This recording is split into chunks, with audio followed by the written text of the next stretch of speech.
오늘 성찬주일날 우리에게 주시는 하나님 말씀은 창세기 37장 우리 1절에서 11절까지 말씀을 우리가 함께 받도록 하겠습니다. 한 절씩 교독하고 마지막 절은 같이 읽겠습니다. 1절입니다. 야곱이 가나안 땅 곧 그의 아버지가 거류하던 땅에 거주하였으니 야곱의 족보는 이러하니라. 요셉이 17세의 소년으로서 그의 형들과 함께 양을 칠 때에 그의 아버지의 아내들 비라와 실바의 아들들과 더불어 함께 있었더니 그가 그들의 잘못을 아버지에게 말하더라. 3절 요셉은 노년에 얻은 아들이므로 이스라엘이 여러 아들들보다 그를 더 사랑함으로 그를 위하여 채색옷을 지었더니 그의 형들이 아버지가 형들보다 그를 더 사랑함을 보고 그를 미워하여 그에게 편안하게 말할 수 없었더라. 7절 요셉이 꿈을 꾸고 자기 형들에게 말하며 그들이 그를 더욱 미워하였더라. 요셉이 그들에게 이르되 청하건대 내가 꾼 꿈을 들으시오. 7절에 우리가 밭에서 곡식단을 묶더니 내 단은 일어서고 당신들의 단은 내 단을 둘러서서 절하더이다. 그의 형들이 그에게 이르되 내가 참으로 우리의 왕이 되겠느냐? 참으로 우리를 다스리게 되겠느냐? 하고 그의 꿈과 그의 말로 말미암아 그를 더욱 미워하더니 9절 요셉이 다시 꿈을 꾸고 그의 형들에게 말하여 이르되 내가 또 꿈을 꾼즉 해와 달과 11별이 내게 절하더이다 하니라. 그가 그의 꿈을 아버지와 형들에게 말하매 아버지가 그를 꾸짖고 그에게 이르되 내가 꾼 꿈이 무엇이냐? 나와 너의 어머니와 너의 형들이 참으로 가서 땅에 엎드려 너에게 절하겠느냐? 11절 함께요. 그의 형들은 시기하되 그의 아버지는 그 말을 간직해 두었더라. 아멘. 하나님 말씀입니다. 모두 자리에 앉겠습니다. 오늘 설교 제목이 꿈은 반드시 이루어진다. 2002년 월드컵 할 때 그 대한민국이 한번 들썩거렸던 적이 있었죠. 그때 이제 응원단 구호가 꿈은 반드시 이루어진다. 그때 이제 우리나라가 4강까지 올라가는 기적 같은 일이 있었는데 그 이야기를 하고 싶은 게 아니고요. 하나님이 주신 꿈을 말하는 거예요. 하나님이 우리에게 주신 꿈은 반드시 이루어집니다. 오늘 그 은혜가 요셉에게 열렸던 하늘문이 열렸던 은혜가 여러분에게도 오늘 예배 가운데 열려지시게 되기를 축복합니다. 우리가 지금까지 1년이 넘는 시간 동안 창세기 말씀을 우리가 읽고 있는데 창세기는요 크게 두 부분으로 나눠요. 1장부터 11장까지는 하나님의 천지를 창조하시고 인간이 원죄를 저지르고 노아의 홍수의 심판이 있었고 또 바벨탑 쌓는 사건으로 인해서 온 인류가 흩어지고 그러나 하나님의 구원 계획은 계속해서 있을 거라는 말씀을 주시고 그리고 그 구원의 계획을 창세기 12장부터 이제 마지막 50장까지 4명의 믿음의 조상들을 통해서 하나님의 구원 계획이 이루어지는 이야기가 쭉 이어져요. 아브라함과 이삭과 우리가 지난주까지 보았던 야곱 그리고 오늘부터 읽게 되는 요셉 이 4명의 믿음의 조상들을 통해서 하나님의 구원의 계획이 어떻게 펼쳐지는지를 우리가 창세기를 통해서 우리가 은혜를 나눌 텐데 이제 오늘부터 읽게 되는 이 창세기 37장부터 마지막 50장까지의 거의 대부분의 이야기의 주인공이 요셉이에요. 이 요셉을 통해서 우리가 주실 하나님의 은혜를 누리겠는데 지난주까지는 우리가 야곱을 통해서 은혜를 누렸죠. 그런데 창세기 36장은 제가 이렇게 좀 건너뛰게 되는 이유가 36장은 그 야곱의 형인 에서 있죠. 에서의 족보로 한 장 전체가 되어 있어요. 그래서 36장은 이렇게 좀 스킵을 하고 오늘부터 이제 37장 이제 요셉의 이야기를 통해서 주실 하나님의 은혜를 우리가 누리기를 원하는데 여러분 요셉에게 별명이 하나 있었습니다. 여러분 다 아시죠? 그 형들이 요셉이 오면 어떻게 불렀냐면 다음 주에 우리가 또 보겠지만 창세기 37장 19절을 한번 볼게요. 요셉이 올 때마다 형들은 이렇게 불렀어요. 서로 이르되 꿈꾸는 자가 오는도다. 그죠? 요셉아 이렇게 부르지 않고 꿈꾸는 자라고 불렀다 그랬어요. 여러분, 요셉을 이야기할 때 꿈을 빼놓고는 요셉을 설명할 수가 없어요. 그만큼 요셉은 꿈의 사람이었습니다. 물론 우리도 다 꿈을 꾸지요. 여러분, 지난밤에 꿈을 꾸셨나요? 저도 뭔가 꿈을 꿨는데 일어나자마자 다 까먹었어요. 그래도 지금은 꿈이 생각이 안 나는데, 그런데 요셉의 꿈은요, 참 특별했던 것을 알 수 있어요. 왜냐하면 그가 꾸었던 꿈이 나중에 하나님이 주시는 비전이 되고요, 요셉의 인생의 미래가 됩니다. 다시 말하면 요셉은요, 이 두 번의 꿈 때문에 그의 인생에 목적이 생겼어요. 그래서 저는 참 이 요셉이 꿈을 꾼 게 참 부럽고 요셉이 참 행복하다는 생각이 드는 것이, 그가 꿈을 꾸고 난 다음에 내가 왜 살아야 되는지, 내가 어떤 인생의 목적을 가지고 살아야 되는지가 그 안에 너무 분명하게 생긴 거예요. 왜냐하면 여러분, 우리들 중에도 현대를 살아가는 많은 사람들이 내가 왜 살아야 되는지, 무엇을 위해 살아야 되는지, 누구를 위하여 사는지에 대한 목적이 없어요. 그냥 되는 대로 죽지 못해 사는 사람들이 거의 대부분입니다. 그런데 요셉은 하나님이 주신 그 꿈을 17살 때 꿨다 그랬거든요. 우리 태호보다 한 살 더 많았을 때 요셉이 꿈을 꿨어요. 근데 그 꿈이 그의 인생의 목적이 됐어요. 여러분, 꿈을 꿔도요, 너무너무 뚜렷하게 기억되는 꿈이 있죠. 그거는요, 뭔가 하나님의 특별한 계시가 있을 수 있어요. 근데 요셉이 꿈을 2번 꿨거든요. 너무너무 생생한 거예요. 어떤 꿈이었죠? 첫 번째 꿈의 내용은요, 요셉이 형들과 이제 밭에서 추수할 때 곡식 단을 묶는데, 아니, 형들의 단이 자기가 세운 단을 향하여 절을 하는 거예요. 이게 무슨 꿈이지? 그리고 또 한 번 꿈을 꿔요. 이번에는 해와 달과 11별들이 다 자기를 향해서 절을 하는 거예요. 그런데 요셉이 아직 이때만 해도 17살이니까 조금 미성숙했던 것 같아요. 이 이야기를 형들에게, 어머니 아버지에게 자랑하듯이 이야기하는 바람에 형들이 그를 미워하게 됩니다. 아직은 좀 성숙하지는 못했죠. 그런데 요셉이 꿨던 꿈의 내용을 잘 들어보면 형들의 입장에서는 좀 화가 날 만도 해요.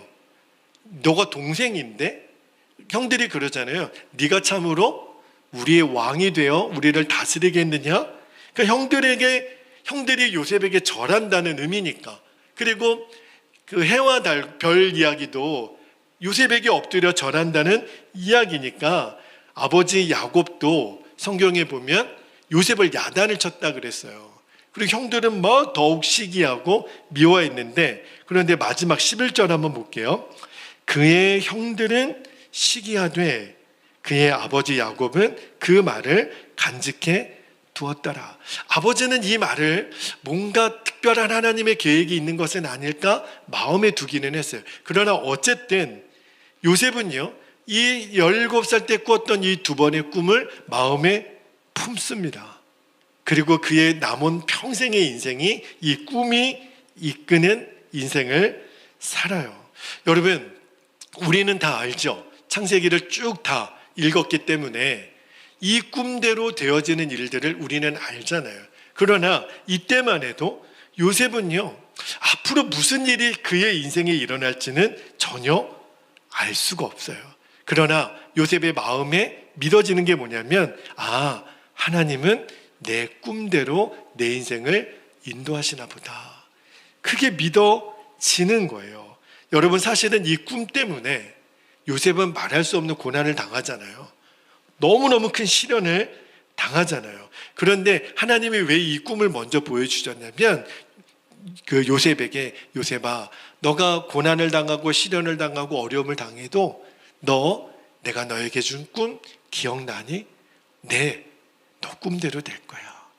그래서 이 꿈을 먼저 보여주시고 요셉이 흔들리지 않게 해주신 거예요. 이 꿈 때문에 요셉이 엄청 고난과 또 역경과 어려움이 있었지만 그러나 결국 요셉은 그 꿈을 이루는 삶을 살거든요. 근데 여러분, 하나님이 왜 오늘 요셉의 이야기를 우리에게 읽게 하실까요? 이유가 있다는 거예요. 여러분, 이 요셉의 꿈의 이야기는요, 하나님이 특별히 택한 어떤 한 사람만의 이야기가 아니라는 거예요. 이거는요, 저와 여러분의 이야기입니다. 사실 오늘 하나님이 이 말씀을 통해서 저와 여러분에게 주시려는 것이 요셉의 꿈 이야기는 너희들의 이야기다, 그 이야기를 하시는 거예요. 왜냐하면 여러분, 우리가 예수님을 구주를 영접하면 우리 안에 성령님이 오시잖아요.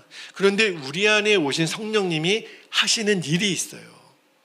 하나님이 요셉에게 꿈을 꾸게 해주셨던 것처럼 우리 안에 오신 성령님은 우리 안에 꿈을 주시는 분이라고 성경은 말씀합니다. 사도행전 2장 17절 말씀을 한번 볼게요. 사도행전 2장 17절에 보면 하나님이 말씀하시기를 말세에, 우리가 오늘 경배 찬양 드렸잖아요.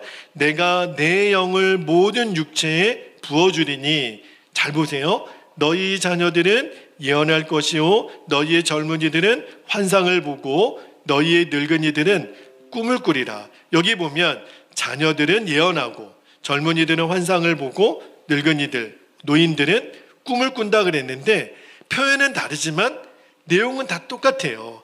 요셉이 꿨던 꿈을 우리 안에 오신 성령님이 주신다라는 거예요. 앞으로 우리들의 인생이 무엇을 위해 살지, 어떤 목적을 가지고 위해 살아야 되는지 요셉에게 꿈을 통해 보여주신 것처럼 하나님이 저와 여러분에게 우리 안에 오신 성령님이 하나님의 비전을 보여주시고 하나님이 주시는 꿈을 꾸게 하시는데 그 역할을 우리 안에 오신 성령님이 하신다는 거예요.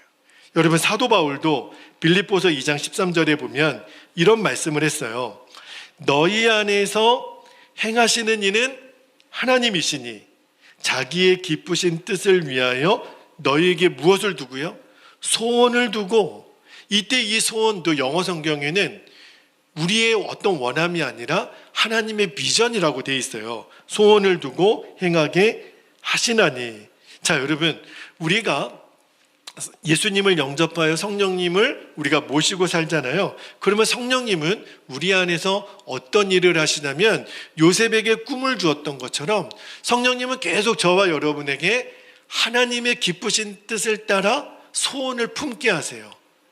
내 인생 그냥 되는 대로 그냥 막 사는 게 아니라 구체적으로 내가 어디를 가야 될지, 무엇을 해야 될지, 어떤 인생을 살아야 될지. 그러니까 여러분, 소원을 갖게 된다, 꿈을 꾼다, 비전을 갖게 된다, 이게 다 같은 말이에요. 저는 오늘 예배를 드리면서 하나님이 요셉에게 주셨던 그 꿈처럼 저와 여러분에게 하나님 그분의 소원을 우리에게 주시는 시간이 되기를 축복합니다. 그거를 붙잡는 시간이 되기를 축복합니다. 여러분, 현대 선교의 아버지라고 일컫는 가장 영향력 있는 세계 선교사의 획을 그었던 분 중에 윌리엄 캐리라고 하는 영국의 선교사님이 계세요. 그분은 누구도 알아주지 않는 아주 가난한 시골 마을의 구두 수성공이었습니다. 그런데 윌리엄 캐리가 19살 때 성령 체험을 해요. 그리고 이 미지근했던 신앙을 회개하고 어떤 기도를 드리냐면 하나님, 제 생애를 하나님께 바치겠습니다. 19살 때 기도를 해요. 그러다가 어느 날 그 쿡 선장의 마지막 항해라는 그 책이 있잖아요. 그 책에 태평양 연안에 보면 사람들에게 잘 알려지지 않는 작은 섬들, 그 원주민들이 있다라는 이야기를 듣다가 그 책의 마지막 부분에 이런 글귀가 있어요. 아무도 그들에게 기독교를 전해주려고 하지 않습니다. 왜냐하면 거기에는 명예도 유익도 뒤따르지 않기 때문이지요. 그 이야기를 듣는데 그렇구나. 그들에게 복음을 누군가는 전해줘야 되는데 명예도 유익도 없으니까 사람들이 아무도 안 간다면 하나님, 제가 갈 수 있게 해주세요. 갑자기 윌리엄 캐리의 마음이 뜨거워지는 거예요. 근데 여러분, 당시 18세기만 해도요, 영국은요, 선교라고 하는 것은 해외의 다른 나라에 가서 복음을 전하는 거는 생각하지도 못했어요. 선교는 초대교회에 예수님의 제자들이나 사도 바울 같은 사람들로 이미 끝났다고 생각했어요. 해외 선교 개념도 없던 그때에 윌리엄 캐리가 이방 선교를 해야 됩니다, 원주민 선교를 해야 됩니다, 막 그렇게 주장하니까 누구도 환영해 주는 사람이 없었어요. 그런데 윌리엄 캐리는 땅끝까지 이르러 내 증인이 되리라, 이 말씀이 계속 품어지는 거예요. 그러다가 1793년에 윌리엄 캐리가 폭탄 선언을 합니다. 나는 이제 인도에 가서 선교하겠습니다. 가족들 다 말려요. 아내도 말리고, 그리고 교회 성도들도 말리고, 안 된다고, 인도가 어떤 나라인데 못 간다고. 근데 그때 윌리엄 캐리가 유명한 말을 하나 남기잖아요. 하나님으로부터 위대한 일을 기대하라. 하나님을 위하여 위대한 일을 시도하라. 영어도 제가 써놨는데 발음이 안 좋아서 읽지는 않겠습니다. 다시 한번 읽어드릴게요. 하나님으로부터 위대한 일을 기대하라. 하나님을 위해 위대한 일을 시도하라. 그리고 가족들을 강권하여 데리고 가요. 처제하고 또 토마스라고 하는 선교 동역자를 데리고 인도로 갑니다. 그런데 인도를 가서 열심히 복음은 전했는데 7년 동안 단 한 명의 개종자를 얻을 수 없었어요. 낙심이 되는 거예요. 아닌가? 내가 그냥 헛된 꿈을 꾸고 왔나? 왜 복음의 열매가 없지? 그래서 그가 생각했던 이상적인 꿈이 산산조각 났지만 그때마다 그가 일기를 썼어요. 그 일기장에 뭐라고 썼냐면 이렇게 썼어요. 하나님은 여전히 부유하신 분이시며 약속에 신실하신 분이십니다. 내가 이 하나님을 바라보았을 때 나의 모든 근심을 내어 맡길 수 있었습니다. 내가 설사 이곳에서 생명을 잃어버린다 할지라도 나에게 이 고귀한 사명이 맡겨진 사실만으로 저는 기뻐하고 또 기뻐하겠습니다. 그렇게 일기에 썼다는 거예요. 그리고 7년이 지나고 윌리엄 캐리가 인도에서 그 많은 눈물과 땀을 흘린 첫 번째 회심자, 크리스틴 아팔이라고 하는 첫 번째 회심자가 세례받는 역사가 일어납니다. 그 다음에 18년 동안 600명의 성도들이 세례를 받고요, 수천 명의 예배에 참석하는 선교의 귀한 열매를 맺죠. 그리고 윌리엄 캐리는 본국에서 죽지 않아요. 내가 죽으면 인도 땅에 묻어달라고 1834년 73세의 나이로 너무너무 사랑했던 인도 쉐람포에 묻힙니다. 그게 그의 인생이에요. 그런데 제가 여러분 오늘 이 윌리엄 캐리 이야기를 여러분에게 들려준 이유는 그가 특별한 사람이라고 말하고 싶지 않아서 그래요. 여러분, 윌리엄 캐리가 믿었던 하나님과 저와 여러분이 믿는 하나님이 똑같은 하나님이세요. 여러분, 그가 특별하지 않은 이유는 하나님은 윌리엄 캐리에게만 전도와 선교의 사명을 주신 게 아니에요. 성령님을 모신 모든 사람에게는 성령님이 전도와 선교의 사명을 주십니다. 다른 것이 있다면 윌리엄 캐리는 선교지로 나아가라는 명령을 들었을 때 그는 순종했던 것뿐이에요. 하나님이 나에게 주신 사명과 꿈을 품고 그 길을 나선 거죠. 여러분, 요셉의 이야기가 우리와 다르지 않은 거는요, 하나님께서는 요셉의 일생을 그 꿈을 통해 꿈을 주시고 이끌어 가신 것처럼 우리 모두에게도 동일하게 그냥 너는 이 땅에 와서 그냥 되는 대로 잘 먹고 잘 살다가 나에게 오라고 주시지 않고 하나님의 저와 여러분을 이 땅에 보내신 이유가 있다는 거예요. 그 꿈을, 요셉에게 꿈을 주시고 인도하신 것처럼 저와 여러분에게도 오늘 말씀을 통해서 아들아, 딸아, 나는 너에게 계획이 있다. 나는 너가 이 일을 통해서 나의 영광을 드러낼 내 꿈을 너에게 준다. 오늘 말씀하시는 거예요. 시편 84편 5절에서 7절까지 말씀해 보면 읽어드릴게요. 주께 힘을 얻고 그 마음에 뭐가 있는 자? 시온의 대로가 있는 자는 복이 있나이다. 6절에 그들이 눈물 골짜기로 지나갈 때 그곳에 많은 샘이 있을 것이며 이른비가 복을 채워 주나이다. 7절에 그들은 힘을 얻고 더 얻어 나아가 시온에서 하나님 앞에 각기 나타나리이다. 여러분, 아침에 일어나서 할 일도 없고 갈 데도 없는 사람을 뭐라 그래요? 백수라 그래요. 그죠? 여러분, 이 세상에 백수같이 사는 사람들이 너무 많습니다. 목사님, 저 그래도 직장도 가고요, 학교도 가고 저 나름 할 일이 많은데요. 일이 많은 거를 여쭤보는 게 아니라 내 인생의 방향을 알고 있느냐는 거예요. 우리가 주께 힘을 얻고 그 마음에 시온의 대로가 있는 자는 복이 있다 그랬잖아요. 이 시온의 대로가 뭐냐면 내 인생의 목적이 분명한 사람, 하루를 살아도 내가 무엇을 위해 살고 누구를 위해 살아야 될지를 정확히 아는 사람, 갈 길이 있다라는 거예요. 그거를 오늘 여러분 붙잡게 되기를 축복합니다. 하나밖에 없는 내 인생, 내가 무엇을 위해 살지? 여러분, 우리는요 아무렇게나 되는 대로 막 살라고 있는 사람들이 아니에요. 왜요? 성령님이 우리 안에 오셨으니까.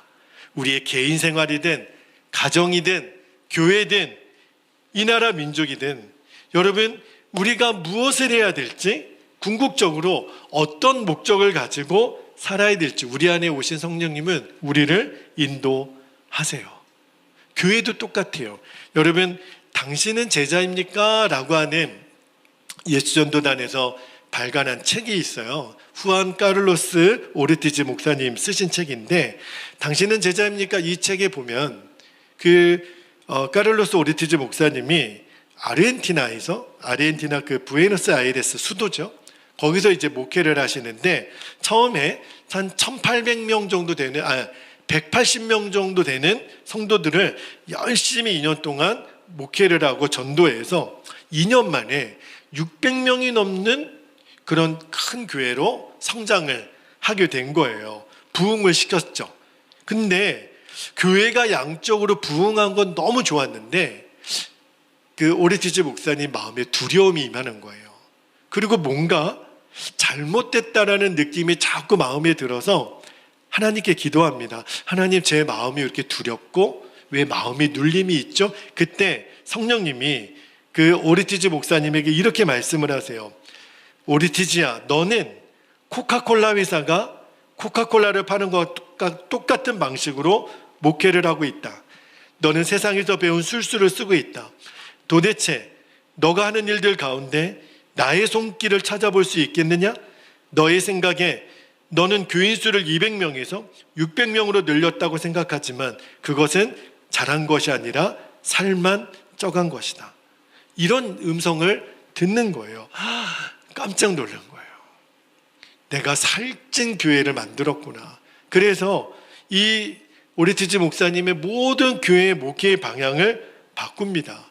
우리는 양적 성장이 목표가 아니라 성도들 한 사람 한 사람을 예수님의 제자로 삼는 것, 이것이 우리 교회의 목표입니다. 왜냐하면 하나님이 주신 꿈을 내 욕심을 채우는 도구로 얼마든지 쓸 수 있거든요. 여러분, 현존하는 이단들이 다 그래요. 이단이 한자로 다르리의 끝단자입니다. 시작은요, 그들도 복음을 가지고 거의 대부분 시작을 했어요. 그런데 나중에 하나님이 주신 꿈을 자기의 욕심을 위해서 쓰다가 다 변질돼서 끝이 달라지는 게 이단이거든요. 하나님의 꿈도 내 욕심으로 쓸 수 있구나. 오르티즈 목사님이 깨달은 거예요. 그리고 완전히 인생의 방향, 목회의 방향을 바꾼 거죠. 여러분, 성령님은 지금도 우리 안에 오셔서 우리들의 인생의 삶의 길을 보여주세요. 이게 바로 하나님의 자녀들과 세상 자녀들의 차이예요. 성령님은요, 계속해서 어떻게 살아야 될지, 무엇을 해야 될지, 어디를 바라봐야 될지를 알려주세요. 이것이 이미 우리에게 이루어진 하늘문이 열린 사람들의 삶인 것입니다. 여러분, 스데반 집사님이 하늘문이 열린 것을 본 것처럼 오늘 저와 여러분이 하늘문이 열리는 체험이 있기를 축복합니다. 요셉은 그 체험을 17살 때 한 거예요. 그 꿈을 주신 거예요. 그리고 그의 인생이 너무너무 복된 길을 걸어갑니다. 그러나 여러분, 요셉은 꿈의 사람이지만 요셉에게 또 하나의 별명이 있어요. 뭔지 아십니까? 요셉은 꿈의 사람과 동시에 요셉은 고난의 사람이었어요. 요셉을 우리가 앞으로 창세기 50장까지 읽어나가는 두 키워드가 있는데 꿈과 고난이에요. 이거를 통해서 하나님의 영광을 드러내시는 게 창세기의 남은 줄거리 핵심입니다. 요셉은요, 이 꿈 이야기 한 번 한 것 때문에 가뜩이나 아버지가 요셉을 차별 대우했다 그랬잖아요. 요셉에게 채색 옷을 입히고. 왜요? 요셉이 누구의 아들이에요? 라헬의 아들이에요. 그렇게 사랑했던 아내의 아들이었기 때문에 다른 형제들하고 다르게 편애를 했다고요. 그런데 가뜩이나 형들에게 미움받았던 요셉이 이 꿈 때문에 결국은 죽임에 당하는 위험을 당하고 팔려가잖아요. 그리고 그로부터 말할 수 없는 고난을 겪어요. 그러니까 요셉은요, 그의 가정적으로나 기질적으로 보면 성공하기가 힘든 사람이에요. 그런데도 요셉은 하나님이 기가 막히게 나중에 애굽의 총리까지 되게 하시잖아요. 이유가 뭐죠? 환경은 굉장히 요셉에게는 안 좋았지만 요셉이 붙들었던 꿈 하나 때문에 하나님은 그 꿈을 요셉을 복주시는 통로로 쓰세요. 근데 그 꿈이 보통 꿈이 아닌 거예요. 하나님이 주시는 꿈이에요. 그 꿈의 핵심이 뭐예요? 요셉아, 나는 너의 인생을 이렇게 쓸 거야. 그런데 중요한 것은 요셉이 그 꿈을 품었다는 거예요. 그거를 어떻게 알 수 있냐면 성경을 잘 읽어보면 여러분, 요셉이 형들이 죽이려고 했을 때 얼마나 당황스럽겠어요. 형들 왜 그래? 왜 나를 죽이려고 그래? 구덩이에 가둬놓고요. 정말 루벤과 유다가 아니었으면 죽었을 거예요. 그러나 차라리 팔자. 죽이지는 말자. 유다 때문에 요셉은 살았거든요. 그리고 피를 묻혀서 아버지에게, 짐승에게 물려 죽었다고 하잖아요. 그리고 팔려갑니다. 노예로 끌려가요. 얼마나 비참하겠어요. 게다가 보디발의 아내 유혹 거절했다는 이유로 감옥에 들어갑니다. 감옥에 들어가서 그 왕의 관원들의 꿈을 해몽해 줬지만 술 맡은 관원장에게 어떠한 선처도 받지를 못했어요. 그런데 이 일련의 이야기 중에 요셉은 단 한 번도 불평했다는 이야기가 안 나와요. 원망했던 이야기가 안 나와요. 근심했다는 이야기가 안 나와요. 결정적으로 요셉은 어떤 유혹에도 무너지지 않습니다. 왜 그런 줄 아십니까? 왜 그런 줄 아세요? 요셉에게 꿈이 있었기 때문에 그래요. 성경은요, 이 꿈이 있는 요셉을 어떻게 표현했냐면 형들에게 팔려가고 노예가 되고 감옥에 들어갈 때마다 창세기 39장에 보면 똑같은 표현이 5번 나와요. 그게 뭐냐면 여호와 하나님께서 요셉과 함께 있었더라. 하나님이 요셉과 함께 있었더라. 이 말이 무슨 말이냐면 요셉은 하나님이 주신 꿈을 붙들고 살았더라. 하나님이 함께 하시는 것을 요셉은 꿈을 붙드는 것으로 이루었어요. 그래서 어떤 형편에서도 불평하지 않고 원망하지 않고 근심하지 않고 진실하게 성실하게 살 수 있었던 거예요. 여러분, 성령님이 주신 꿈을 꾸는 사람들은, 그 꿈을 붙들고 사는 사람들은 다 그렇게 삽니다. 우리는요, 되는 대로 막 사는 인생 아니에요. 성령님은요, 저와 여러분 안에 오셔서 놀라운 꿈과 계획을 가지고 이끌어 주세요. 그러므로 여러분, 오늘 하나님 나에게 그 꿈을 주시도록, 내가 시온의 대로를 발견할 수 있도록 하늘문을 열어주십시오. 그 하늘문을 여시고 하나님이 여러분에게 꿈을 주시는 이 시간 되기를 주님의 이름으로 축복합니다. 여러분, 지난 금요일이 3.1절이었죠. 여러분, 이스라엘 백성과 우리 대한민국의 역사가 너무너무 기가 막히게 비슷한 거 아십니까? 이스라엘도 나라가 망했던 적이 있어요. 바벨론이라고 하는 나라에 완전히 망해서 이제 죽임당하고 집합빈당하고 또 바벨론의 포로로 끌려가잖아요. 예루살렘 성은 다 불타버리고 그 포로로 끌려가서 그 바벨론 그발 강가에 이스라엘 백성들이 모여서 그렇게 울어요.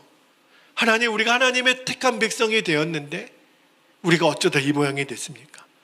3.1절 만세 운동을 일으켰던 대부분의 사람들이 기독교인들이에요. 하나님, 우리 민족이 왜 일제에게 이렇게 무너졌습니까? 우리 민족은 이제 어떻게 됩니까? 하나님이 그 기독교인들 마음에 너희들은 총과 칼을 버리고 태극기를 들고 우리 민족은 독립을 해야 된다라고 외쳐라. 많은 사람들이 죽었죠. 그러나 그 3.1 운동에 정신이 있었기 때문에 1945년에 우리나라가 광복을 맞이한 거 아닙니까? 그발 강가에서 이스라엘 백성들이 하나님, 왜 우리가 이렇게 망하게 되었냐고 다 울었어요. 근데 그때 울던 사람들 중에 한 명의 청년이 있었습니다. 하나님이 그 청년에게 하늘이 열리는 꿈을 주세요. 그 꿈에 체험을 했던 사람이 바로 에스겔입니다. 에스겔에서 1장 1절에서 3절까지 말씀에 보면 이렇게 돼 있어요. 서른째 해 넷째 달 초닷새, 이제 포로가 된 지 30년이 지난 거죠.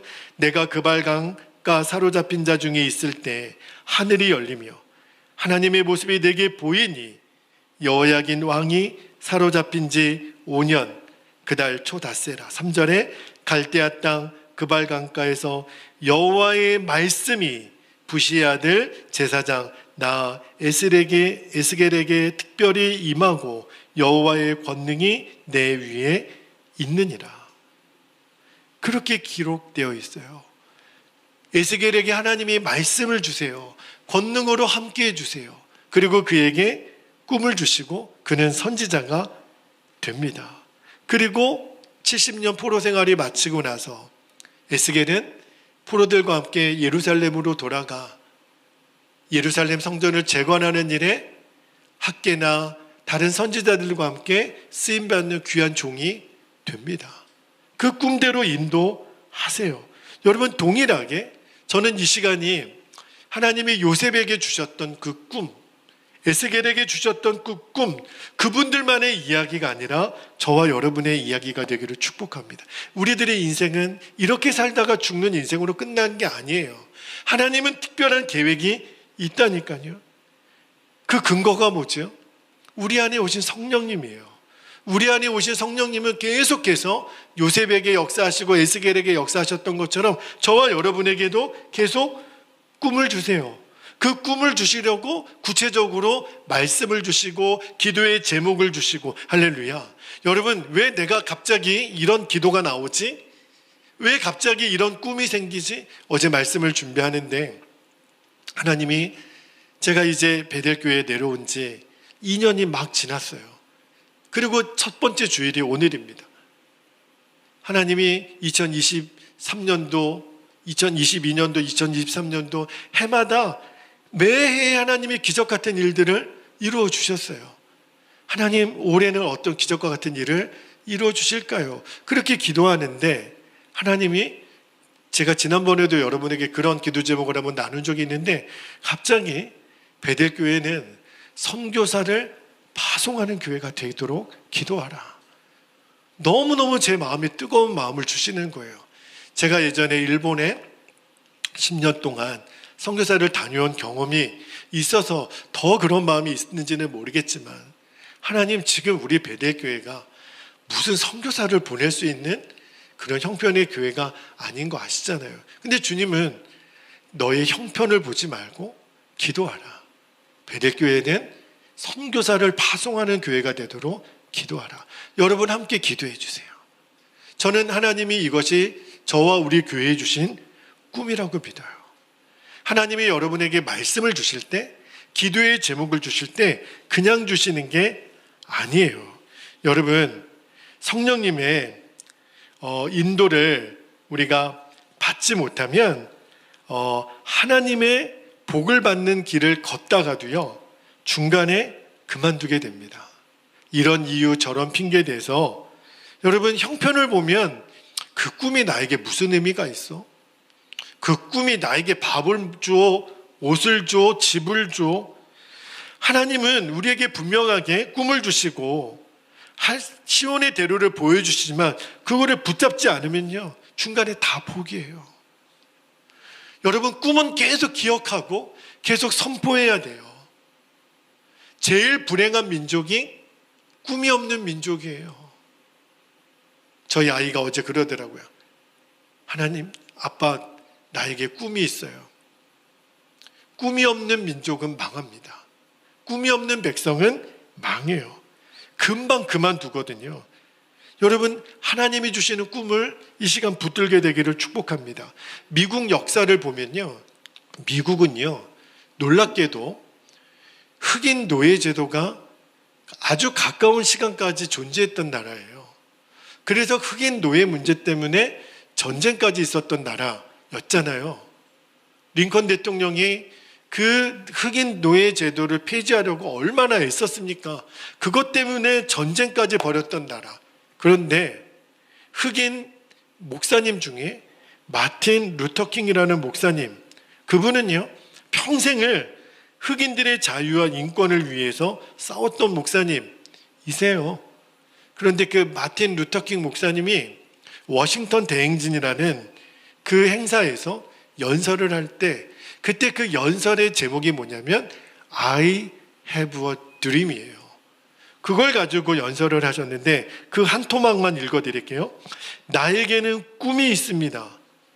언젠가 이 나라가 모든 인간은 평등하게 태어났다는 것을 자명한 진실로 받아들이고 그 진정한 의미를 신조로 살아가게 되는 날이 오리라는 꿈입니다. 언젠가는 조지아의 붉은 언덕 위에 예전에 노예였던 부모의 자식과 그 노예의 주인이었던 부모의 자식들이 형제의 식탁에 함께 둘러앉는 날이 오리라는 꿈입니다. 언젠가는 내 자녀들이 피부색이 아니라 인격에 따라 평가받는 그런 나라에 살게 되는 날이 오리라는 꿈입니다. 미국이 위대한 국가가 되려면 이것은 반드시 실현되어야 합니다. 그가 눈물로 호소를 했어요. 그때 마틴 루터킹 목사님의 연설을요, 100만 명의 미국인들이 듣습니다. 그리고 통곡을 하고 웁니다. 백인들도 흑인들도 수많은 유색 인종들이 다 무릎을 꿇고 울어요. 마틴 루터킹 목사님의 꿈이 100만 명의 꿈이 되었고요, 그 연설이 세계 각국에 퍼져나갑니다. 맞다, 노예제도가 웬 말이냐. 그리고 미국이 각성이 일어나고 온 세계에 감동을 주고, 그리고 노예제도가 완전히 무너지는, 그래서 오늘날 미국이 된 거예요. 여러분, 오늘 우리는 하나님이 주시는 꿈을 붙잡아야 됩니다. 그래야 내가 살아요. 그래야 우리 가정이 살고 우리 교회가 살고 이 나라 민족이 삽니다. 성령님은 우리 안에 그냥 오신 게 아니에요. 우리에게 계속 꿈을 주시는 거예요. 준철아, 너 이 목적을 위해 살아야 돼. 이 일을 위해 베델교회는 존재하는 거란다. 베델교회 성도들은 이 꿈을 향해 달려갈 수 있도록 너가 그 첫 맨 앞에서 인도자가 되어야 돼. 여러분, 우리는 다 요셉이에요. 우리는 다 에스겔이고 우리는 다 마틴 루터킹 같은 그런 지도자이에요. 사명을 말할 줄 알고 꿈을 선포할 줄 알고, 이제는 우리가 가정을 살려내고 교회를 살려내고 이 익산 땅을 살려내야 되는 사명이 있는 사람들이에요. 빌립보서 1장 6절 이 말씀을 읽고 우리가 기도하겠는데, 빌립보서 1장 6절에 사도 바울이 빌립보 교회 성도들에게 도전하기를 너희 안에서 착한 일을 시작하신 이가 그리스도 예수의 날까지 이루실 줄을 우리는 확신하노라. 여러분, 그래서 우리는 가만히 있을 수 없는 거예요. 여러분, 많은 사람들이 익산에 부흥이 떠나갔다고, 이제 익산은 소망이 없다고 이야기하는 이야기를 너무 많이 들었어요. 그런데 너무 자존심이 상하는 거예요. 주님의 몸된 교회에 부흥이 떠났다라는 것을 왜 기정사실로 받아들이냐 말이에요. 누구는 아니라고 말할 수 있어야 되잖아요. 그냥 넋놓고 아무것도 안 하고 가만히 있으면 하늘에서 감이 떨어지나요? 누구는 씨를 뿌리는 자가 있어야 되고, 누구는 저 거리에서 피켓 들고 외치는 자가 있어야 되고, 당장 주어지는 열매가 없더라도 누구는 예수님이 우리의 소망이라고 외치는 자가 있어야 되지 않습니까? 저는 그 증인으로 저와 여러분이 서게 되기를 축복합니다. 하나님, 우리 베델교회를 그렇게 써주십시오. 주님, 도대체 무엇입니까? 내 인생의 앞으로 나아갈 시온의 대로는 어디입니까? 주님, 나는 무엇을 해야 되고 어디를 가야 되고 내 삶의 목적은 뭡니까? 물으셔야 돼요. 여러분, 이렇게 살다가, 잘 먹고 잘 살다가 그냥 건강하게만 살다가 우리 인생 끝내서는 안 됩니다. 주님이 우리가 주 앞에 서게 되는 날 물으실 거예요. 또 뭐 하다 왔니? 잘 먹고 잘 살다 좋은 여행 하다 왔습니다. 여러분, 왜 우리가 그렇게 주님 앞에 보고할 인생을 삽니까? 주님, 제가 이 일을 감당했어요. 주님, 제게 주신 꿈을 이루고 왔어요. 주님, 제게 주신 사명을 감당하고 왔어요. 우리 베델교회가 선교사를 파송하는 교회가 됐어요. 저는 오늘 이 설교를 이 영상으로 남지만 여러분 마음에도 남았으면 좋겠어요. 그리고 함께 기도해 주세요. 하나님, 우리 교회가 선교사 파송하는 교회 되게 해주세요. 저는 반드시 하나님 그 꿈을 이루어 주실 줄로 믿습니다. 하나님, 나라가 임하는 일에 우리 교회가 증인되는 교회로 서게 해주세요. 그리고 여러분 개인의 인생에도 주시는 꿈을 붙드시기를 축복합니다. 꿈은 반드시 이루어집니다. 이제 우리 함께 기도하고 성찬을 받겠습니다. 두 가지 기도 제목 붙들고 우리가 정말 간절히 기도하기를 원합니다. 첫 번째 기도 제목입니다. 하늘문이 열려서 내게 요셉처럼, 에스겔처럼 내 인생을 향한 하나님의 분명한 계획을 알게 하옵소서. 두 번째, 하나님이 주신 꿈은 반드시 이루어짐을 믿고 어떠한 대가지불도 두려워하지 말게 하옵소서. 이 두 가지 기도 제목을 우리가 붙잡고 주님의 이름을 간절히 부르신 후에 성찬을 받을 텐데, 주님, 오늘 주님 주신 꿈이 내게 분명히 보여지는 하늘문이 열리는 시간 되게 하여 주옵소서. 우리 주님의 이름을 간절히 부르고 통성으로 기도하겠습니다. 주여,